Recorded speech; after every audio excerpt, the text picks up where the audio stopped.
this international conference, the second of its kind in Nepal. The theme of this conference, Building Better Tvet Systems, has a global relevance, and I wish to congratulate the Kathmandu University and the ETH Zurich for choosing this theme and for fostering exchange of evidence and learning amongst experts from around the world. For Nepal, this conference has a high relevance. It comes at the right time, as Tvet is crucial to realize Nepal's vision of a prosperous Nepal and happy Nepali people. To achieve Nepal's vision, it has set milestones for its development pathway to become firstly a middle-income country by 2030 and a developed nation by 2043. Ladies and gentlemen, I'm convinced that Nepal's inspiring example provides for fruitful learning and reflection on how to build better Tvet systems. I have joined Nepal myself only recently, but I've had a chance to travel and interact with Tvet actors at all three spheres of the government. And in these few months, I have seen impressive commitment and achievements.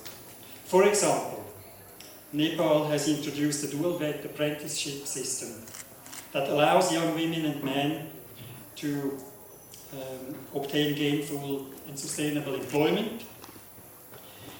And I'm a strong believer that this dual Tvet system, once it is scaled up, and there is still some work to do, will deepen the linkage between the education system and the employment system, which is a condition for youth to access decent jobs. The establishment of a national vocational qualifications framework, NVQF, in Nepal sets the foundation for transparency in Tibet. It creates clarity of the different career paths and opportunities for youth. Another outstanding example in Nepal is the Tvet institution's accreditation system, which will be instrumental in building quality Tvet institutions. All these initiatives are notable key achievements and key elements of Nepal's Tvet sector reform. For the thoughtful realization of these different reforms in the sector, a Tvet sector strategic plan has been developed, and with the involvement of all key sectors from the three spheres of the government, as well as the private sector. The Swiss Embassy is proud to be a long-standing partner of the government of Nepal and its private sector in the ongoing Tvet sector reforms. We believe that sustainability of the Tvet system can be assured if it is well coordinated between the three spheres and, very crucially, with the private sector industries. Finally, very much rests on the presence of an enabling legal and policy framework which clarifies the responsibilities of the different actors in the system and allows them to fully play their roles. Few reflections on research and the role of research. As researchers, you make a critical contribution to the improvement of Tvet. Research and evidence allows practitioners to reflect on what works and what does not. Research can guide the formulation and implementation of policies, strategies and practices. And conferences like this one provide an opportunity for all of us, and that is researchers, planners, development partners and practitioners, to discuss current issues which are frequently raised at the international stage in the policy debates on Tibet. They include technologies, quality and relevance of Tibet, permeability, governance of the systems, and so forth.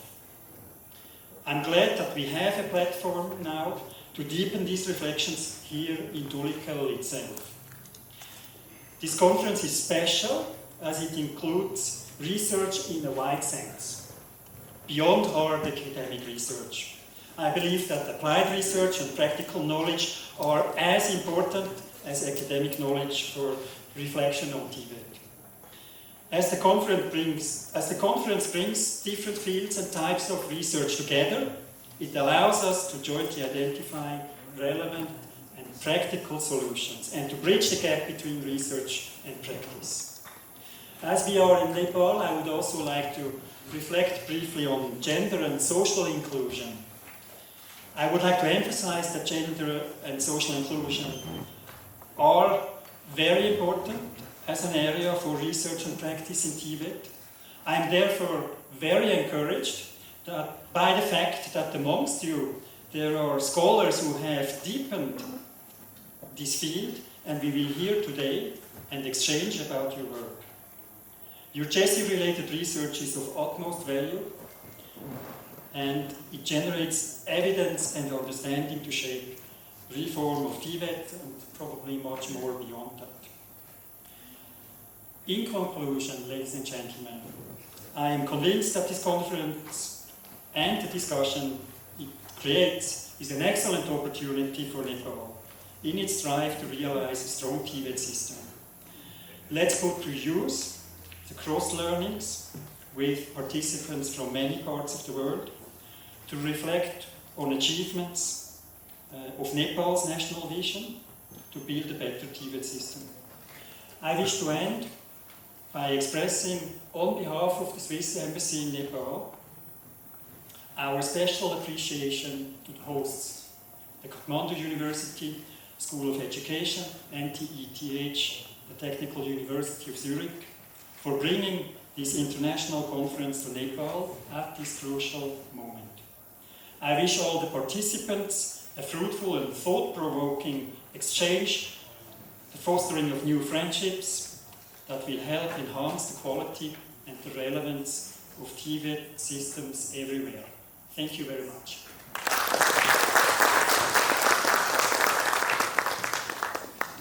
Thank you very much, Matthias Meyer, Head of Corporation Swiss Embassy for Nepal, for your remarks.